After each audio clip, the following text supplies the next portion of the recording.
নমস্কার বন্ধুরা, কেমন আছেন? আশা করি ভালোই আছেন। আমিও ভালো আছি। আমি আবার একটা নতুন রেসিপি নিয়ে চলে এসেছি ওই মিক্সড উইথ সুনিতা চ্যানেলে। তো দেখতে পাচ্ছেন আমি সাদা সর্ষে আর কাঁচা লঙ্কা একটা মিক্সি জারে নিয়ে নিয়েছি পেস্ট করে নেবো বলে। আর এদিকে কড়া বসিয়ে দিয়েছি, কড়াতে আমি তেল দিয়ে দিলাম, সর্ষের তেল। এবার সর্ষের তেলটা দেওয়ার পরে আমি সর্ষের তেলটাকে গরম হতে দিয়েছি। তো তেল আমার গরম হয়ে গেছে। আমি এবার কই মাছগুলো দিয়ে দিলাম কড়ার ওপরে। তো কই মাছটাকে আমি ভালোভাবে আগে থাকতে ধুয়ে পরিষ্কার করে গাগুলো একটু চিড়ে চিড়ে দিয়েছি, দিয়ে নুন হলুদ মাখিয়ে নিয়েছি। নিয়ে এবার দেখুন সব মাছগুলো আমি কড়াতে দিয়ে দিলাম। তো কড়াই দিয়ে দেওয়ার পরে এদিকে একটা আমি টিফিন কৌটো নিয়েছি। সেই টিফিন কৌটোতে আমি যেই সর্ষে আর কাঁচা লঙ্কাটা বেটেছিলাম, সেই সর্ষে আর কাঁচা লঙ্কা বাটাটা আমি ওই টিফিন কৌটোর মধ্যে ঢেলে দিলাম। দেবার পরে ওই জারে আমি আর একটু জল নিয়ে জারটা ভালো করে ধুয়ে টিফিন কৌটোর ভেতরে ওই জলটাও ঢেলে দিলাম। তো এদিকে আমার সব পেস্ট কৌটোতে ঢালা হয়ে গেছে। যাবার পরে আমি একটু সর্ষের তেল দিচ্ছি। তো এই পরিমাণ মতন সর্ষের তেল দিলাম। সর্ষের তেল দিয়ে দেওয়ার পর তাতে আমি স্বাদ অনুযায়ী নুন দিচ্ছি।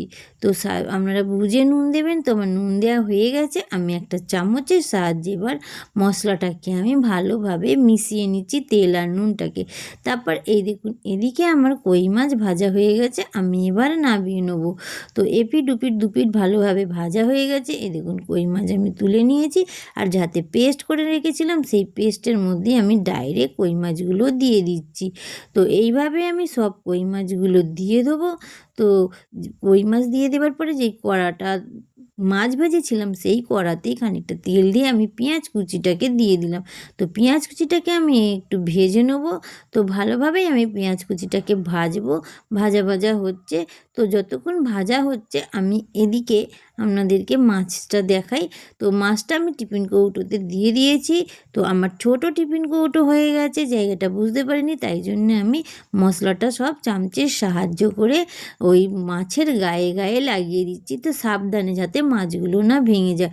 তো বন্ধুরা আপনারা একটু বড় সাইজের টিফিন কৌটো নেবেন, যাতে ভালোভাবে মাছগুলো ওই সর্ষের সাথে মাখা মাখা করতে পারেন বা ভালোভাবে সর্ষের সাথে মিশিয়ে দিতে পারেন মাছটা, মানে ভেতরে যাতে মশলাটা যায়। তো আমি চামচের সাহায্যে তাই জন্যে মশলাটা আমি ওই মাছের গায়ে গায়ে লাগিয়ে দিচ্ছি। তো বন্ধুরা এই মাছটার নাম, রেসিপিটার নাম হচ্ছে কই ভাপা। তো কই ভাপা আপনাদের কেমন লাগলো আমায় একটু কমেন্ট করে জানাবেন। তারপরে দেখুন ওই যে পেঁয়াজটা ভাজছিলাম, সেই পেঁয়াজটা আমার ভাজা ভাজা হয়ে গেছে। আমি এবার ওই মাছের ওপরে পেঁয়াজ ভাজাটা সব দিয়ে দিলাম। দিয়ে দেওয়ার পর যেইতে পেঁয়াজ ভেজেছি সেই কড়াতেই আমি আবার জল দিলাম। জলটা গরম হতে দেবো। তো গরম হয়ে গেছে, একটা স্ট্যান্ড বসিয়ে দিলাম ওই জলটার উপরেই। তারপর এদিকে আমি যেই টিফিন ডাব্বাটাতে মাছ আর পেঁয়াজ মশলা সব মিশিয়ে রেখেছিলাম, তাতে আমি দুটো কাঁচা লঙ্কা চিড়ে দিলাম আর আমি হলুদ গুঁড়ো দিয়ে দিলাম। তো বন্ধুরা হলুদ গুঁড়োটা ওই যখন আমি মশলা মেশাচ্ছিলাম তেল নুন দিয়ে, তখনই হলুদ গুঁড়োটা দেওয়ার ছিল। আমি ভুলে গিয়েছিলাম যে হলুদ গুঁড়োটা তখন দিতে, তাই জন্য এখন দিয়ে দিলাম। দিয়ে ভালোভাবে আমি মিশিয়ে দিলাম। দেবার পরে আমি টিফিন কৌটোটা একটা ঢাকন দিয়ে চাপা দিয়ে দিলাম। আর এদিকে আমার জলও ফুটে গেছে, স্ট্যান্ডও বসিয়ে দিয়েছি, আগে থেকেই দেখতে পেয়েছেন। তারপরে আমি টিফিন কৌটোটা ওই স্ট্যান্ডের ওপরে বসিয়ে দিলাম।